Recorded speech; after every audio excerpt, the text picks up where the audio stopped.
What is going on, everybody? Welcome back to the EU4 War of the Spanish Succession start date scenario. It's not really that relevant, to be honest. The war's over. Spain, nothing happened with that, so we can just say 1700s start scenario, I guess. Obviously I have to title the videos differently anyway. Can't be putting war in there or I won't be able to monetize, so I have to come up with a new name for those. But yeah, we are watching what's happening, seeing what's going on, and seeing what sort of crazy stuff does develop. I'm quite excited. We'll probably just, I haven't set really an end date. It depends how slow it sort of goes or quick it goes. But there's no mods, so I'd probably say about the 1800. The regular EU4 end date would be a good rough estimate of when we'd probably end. Russia is still at war with Sweden. That's probably the main conflict. We'll get this up. But yeah, we'll be keeping an eye on some of these statistics every now and then as well, of course. Plenty of big wars at the moment. Russia v Sweden with 29 war score. The biggest war scorers here, Mysore versus Keladi, which is in India. Oh, and Qing, probably the biggest country in the world, is now at war with Portugal, Kilwan, Matapa. So Portugal and its colonies. So that's pretty interesting. We'll see. But Qing, obviously, again, this is obviously in EU4. It doesn't quite pan out. There's, Qing will win. There's no denying that. Portugal may be stronger in the grand scheme of things, technology and everything, but they just want Macau here, this one province. Yeah, Portugal's got it. I don't know, where even is Hong Kong? Pretty bad. I don't know. I think sometimes Britain has it, but it looks like in this time period it is not yet part of Great Britain. So there you go. Obviously not at the moment. In fact, is it not just this route? It might just be considered this route. I don't know where it is, but I don't want to get it wrong. But I don't see any small provinces that might represent it. Do you know what I mean? There's no obvious place that it might be, so I would assume I think it's down here. I might be completely wrong, but there you go. We'll see what else is going on. We'll see if Japan can unify. We'll see. Some countries are bound to break up. Some of the big ones will struggle with rebels. It's going to happen. The Ottomans could be a good candidate for that to happen. Wow, they have a lot of vassals. I did not even notice that at the time. We could probably do a good job having a look around at who's allied to who. So yeah, you see the Ottomans with a lot of vassals in North Africa, some in Europe. They might annex them, and it might be a more peaceful time for the Ottomans. I don't know if maybe before this time period they had some resistance and some struggles, and that's why a lot of these guys broke free in the first place. Spain is having some rebel issues. England has some Irish separatists. Again, they're not very likely to be successful, but they are there. And we could see some independence from out in this region. You don't know. The 13 colonies, Florida, here from Spain. New Spain is obviously huge at this point. New Granada as well. Spanish Peru, La Plata, and Portuguese Brazil. Some of them, particularly Portugal, probably quite vulnerable to them breaking free because they're just not as strong themselves. And there you go. Russia did peace out with Sweden. I've not got a robotic memory or photographic memory, but it looks like Russia ate into this territory a little bit. Great power-wise, Spain leads the way, quite a way ahead of France. However, this will change once institutions are embraced. You can see the Mughals are miles behind, but Qing is the main one. Qing and the Ottomans would be right up there with Spain, should they embrace these institutions. Qing struggling quite a bit, though, 257% behind. This is interesting. Obviously, this reflects real life. If you play in the 1444 start date, it's actually a lot easier to embrace those institutions. This is obviously supposed to reflect how it actually was in the 1700s, sort of rebalance it out. But yeah, Qing will eventually be back in it again. But as you can see at the moment, 4 techs behind. That is a bit of a disadvantage, quite a bit.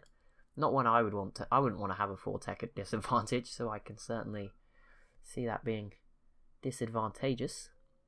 A lot of rebels at the moment. I don't see any actual enemy sort of occupations. No wars going on in Europe. It's all rebels at the moment, and the rest of the world is left. All those wars disappeared. Look, but Qing versus Portugal still a big one. They are winning, and they will have a ticking war. Oh, there is a war in Europe in the HRE. Würzburg v Mainz, Aachen, Modena. Japan is also at war with a couple of their daimyos, and a separate war in Japan between 2 of the smaller nations. I don't know, does the HRE still exist at this point? It does, okay. I wasn't sure. It is here. A new menu page. A new update came out the day I started recording this, I think, so it's interesting. I don't have the new DLC or anything. I'm tempted. I see it's $3.99 a month to get all of them. I'm quite tempted by that. I don't know. I'm tempted. Let me know, what do you think? It sounds like a good investment for someone who always has a EU4 normally running on the channel. I'm starting to feel like that's actually a feasible investment, to be honest. So yeah, if you want to see me do that.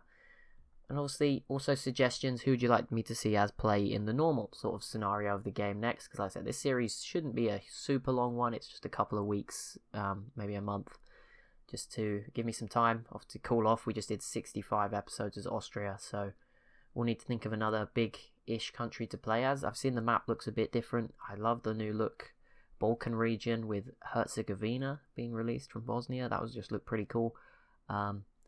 A bit more history in there. France has obviously got I'm really tempted by France. They've got a new start where they have a lot of vassals instead of just being one big blob, which I'm quite interested in. Maybe it's probably going to be France or the Ottomans. Like I know they're both really powerful, but like I've tried Venice twice. It's gone horribly wrong. You know, there's plenty of other nations we've tried who are too small. It just hasn't worked out. I'm sure I'm getting better, but at the same time, maybe medium. We could stretch to a medium, but obviously a lot of the good medium nations, you think Bohemia, Hungary, that sort of nation. Obviously, we've just done Austria, so we're right next to them. So again, that's kind of awkward. We've done one in Spain. We've done England one. We've done Scandinavia. I've done Japan. So yeah, I kind of want to do, if it's going to be Europe, it will be France probably. I'm tempted by one of these Dutch nations, sort of regions, but we've just done the HRE and stuff with Austria, so maybe not straight away. And yeah, so the Ottomans is tempting just to have a bit of fun, or France with their new sort of setup, or I don't know if it's new, maybe it's a few times. I don't think it was like that in the game I just played, but yeah, France obviously looks new, has some new stuff. And I guess I would like to try India again. I've always wanted to do the Bahmanis. I think I tried it once and like died after 2 episodes, so I just scrapped the series, but I think I did try that once or twice. And obviously I've done like the random one where I hop around between episodes. I'd love to, not love to do that again, sorry, but I did play as the Bahmanis quite successfully in my short times in charge of them in that. And I don't know, Ming might be fun, but again, that might be more DLC dependent. I don't have the one that makes Ming better. And also we could play as natives. I don't know the mechanics, but you guys seem to be really good at giving me some useful comments now. And obviously, once a Spain turns up, we can just give up, and I have an excuse. So think about it from that perspective. But yeah, not really many wars going on in Europe. There was that little one, but you can't even notice it, so not too big. Let's have a little look. Press L here. The Ottomans in a war with Najd and Najran, and almost all of these wars are at 0 war score. England's having one with a few Native Americans. But let's have it. Oh, there's a big Persia v Baluchistan heresy war. That's quite interesting. Religion. We'll have a look at the religion just a second. Najd is here. And who's the other one? Najran. Okay, so these guys might get taken out by the Ottomans. Shouldn't be too easy. So Sunni, Shia. Oh, okay, so Persia is trying to get rid of... Wait, how is it a heresy war against... I'm so lost. Okay, because of Baluchistan have one province or 2 provinces here that have converted to Sunni. Oh, 3 now. Okay, well, fair enough. Yeah, Persia's trying to convert it to Shia. India is, I can know it, Hindu mostly, but there is plenty of Sunni provinces, so you'll probably see some religious wars in this region. Confucian out here. Nice mix of other ones. Tengri. Japan has got Shinto. Theravada. Never heard of that one before, but cool. And then you got animist and stuff out here. Sunni again in Indonesia is pretty present. More Tengri. Blue. Oh, it's because this is Confucian state religion. Okay, and then you got mostly Orthodox in Russia. Not as much of a presence in sort of... Oh no, it is still in the provinces here. The Ottomans haven't really converted them. And then, yeah, mostly Catholicism with Northern Europe more Protestant. And that obviously converts over into South America. Northern Africa, very Sunni. And then you've got the fetishist Southern Africa for the most part, or Sub-Saharan Africa, and a little bit of Coptic in there. I'm not actually sure what Coptic is, which is interesting, but I'll have to have a look. Whoa, zoom in too much and you see like a bajillion units wandering around. So Commonwealth, how is this going? You're now supported by Bavaria and Denmark for your independence. That's interesting. 100% liberty desire, so that's probably going to happen. Obviously, the issue is Saxony is still allied to Russia, so that's going to make that a lot harder if you want to achieve that. Plenty of wars going on now. The Mughals looking like they are fighting quite the biggest new one, and it looks like, oh no, Qing, the 3 main ones are right here, so that's very useful. Don't know exactly who it is. I imagine the Mughals are very, set up well to win, but they will slowly be sort of integrating all of these littler countries into their own themselves throughout this video, series, and just getting bigger in general. I don't know if they can form an India or something. Is there a higher level? I know you can sometimes form Hindustan as well, but judging that there was a lot of Sunni provinces, even if the state religion was Hindu, suggests that probably won't happen. But I know Hindustan is one you can form as well. If not, just straight up forming India is possible. I'm not sure. I don't think everything's possible. Like, I don't know if Qing could form China. Like, is that essentially, could they do that, or do they just stay as Qing the whole time? I don't know how it works, but maybe. Japan is making progress. This seems like they took a few people out in that war. And they're in another war now, so it looks like they're very, very quickly progressing through this. Very fun. Do recommend having a go, trying to form Japan. It was very fun when I gave it a go earlier this year, late last year. I can never tell. Oh, I didn't even realize. Is this Venice? Oh, Venice owns this. Don't know how they got that off the Ottomans. Probably, poor Najd. They just disappeared. And those other guys got eaten by these guys, who I assume are allied to the Ottomans. No, they're not. But they obviously just opportunistically made the most. Oh no, maybe they were here and Hejaz took them out. Yep, that is what happened. Never mind, I got the map wrong. My mistake. Plenty of Swedish separatists for Russia to deal with, and Karelian separatists, so not fun. But I'm sure Russia will handle them. Kievian separatists as well. Plenty of separatists around. So the Dutch pretender rebels. English particularists. Yeah, there's a few rebel out movements at the moment across Europe. The Mughals still going. Spain is now at war with Brunei, Sulu and Banjar, which I think is sort of towards Indonesia, if I'm not mistaken. Down here, Brunei. They are very scary. I also discovered that while playing as Japan. For whatever reason, Brunei have insane technology. Not at the moment, but once like someone else has colonized around them, they seem to get really good technology. Something you want to avoid. But yeah, as you can see, Qing did get a hold of Macau off Portugal. Because yeah, there's just it's not really feasible for Portugal to send their units halfway around the world to defend it and stuff. And obviously within how the context of this game works, yeah, it was just never gonna go well for Portugal there. But we'll see. Keep an eye on Qing. They are actually currently at war with Japan. That must have just broken out for this northern territory. Obviously, Japan has the advantage of, they can defend their island. And they probably have a navy that will allow them to do so, he says. Nope, looks like they might be in trouble here. But we'll see what Qing does. But yeah, we'll see. They might break up. They are huge. Like, that's something to bear in mind. Especially with such bad, institutions as well. There's a good chance they could just crumble at some point. Wouldn't surprise me. England's up here, Austria, they're all sort of moving around. The Mughals now with a 260% penalty, falling a little bit. The Ottomans and Russia down here, just sort of trailing. Qing is still so high, despite having a 260% penalty. England, Austria. But obviously we can get sort of a better overall look. Is there any big wars going on at the moment? France versus natives. No, I think Europe is they're exhausted. They all just took each other on in that big one at the start. But they'll come back. The truces will expire. It will be happening again. This is not what I wanted. I want a different menu.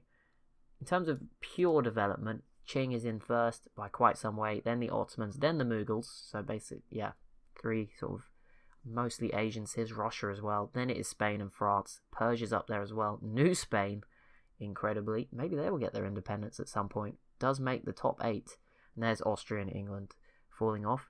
Town-gu. I don't know where these guys are. Commonwealth, Netherlands, Town-gu. They're bigger than Japan, apparently. Are they maybe down this way? Oh, this is these guys. Oh, okay. Allied with the Khmer, Arakan, and Nam. They could really do with an alliance with one of Mughals or Qing, or you could see this ending pretty horribly with them getting split in half. That is one concern. But we'll see what happens.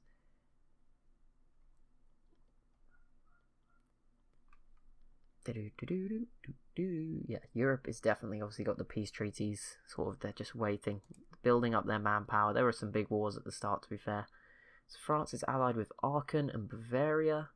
Austria is allied to England, which is the big one. The Netherlands as well. Tuscany, Papal State. Oh, and they have 3 vassals. Okay, Salzburg, Baden, Augsburg. Interesting. Spain is only allied to Timbuktu. Well, there you go. You guys, Morocco's in for a rough time then. Spain does control southern Italy, which is pretty useful still. See the integration of Naples, and somehow controls this chunk of northern Italy as well. I assume England will be going after Scotland at some... Oh no, they have them already. So, junior partner. Okay, so it takes 50 years, so this might get slowed down. But around 1750, you'll probably see Great Britain form, unless Scotland do get their independence. Prussia is allied to Sweden. A few others from inside the HRE there. Commonwealth we know is in a personal union. Russia, they have Caucasia. Okay, that's not too big, but interesting. Allied with Montenegro, Saxony, and Imereti. Where is Imereti? Always hear about them. I never remember where they are. Are they in here somewhere? No. I have no idea. I think they're normally like a really bright blue colour. But I can't see them at the moment. Oh, is that... Oh, there they are. They blend in with the sea. There they are. You can see them just about. But that will be it for this episode. So as always, if you have enjoyed, be sure to leave a like and a comment down below. Oh, it looks like there's something going on in here. I see some troops fighting. No, maybe not. But yeah, that will be it for this one. Let's just check. Is there anything big for the next episode to whet our appetites? England is losing to some, again, I think, Indonesian nations. They're all that's obviously all the hype at the moment for them. I mean, France is going after North America there. Mughals conquest against some more minor countries, and then Spanish Crusade against Brunei. Oh, Russia with a war against Chavchuveni and Kamchatka. I think that is up in like the far corner, so not necessarily the biggest of events. But there you go. Russia may grab some of this stuff. Stretch out their influence. Qing is fighting... Oh no, that's not Qing, that's Bukhara. Okay. Qing is still fighting Japan. But that'll be it for this one. So as always, if you have enjoyed, be sure to leave a like and a comment down below. Be sure to subscribe as well if you're new to the channel. Thank you so much for watching, and I'll see you in the next one.